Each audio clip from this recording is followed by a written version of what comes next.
Hi guys! Today afternoon is closing day ng aking pamangkin. Hi Iyang! Iyang! Ayan. Closing na nilang today guys. Hapon.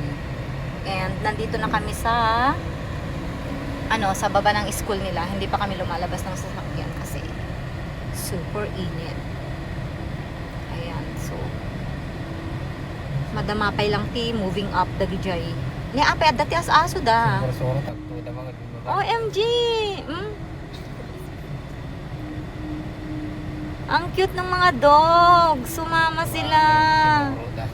Ano, bumaba sila dun sa sasakyan? Paano na yan? Iniwan na. Kasama na doon? Kasama na. Kasama na yung dog, guys. Ayun yung mga dogs, guys. Oh, ala. Baka mawala sila, oh. Oh, makiki-closing na din sila. Ayan.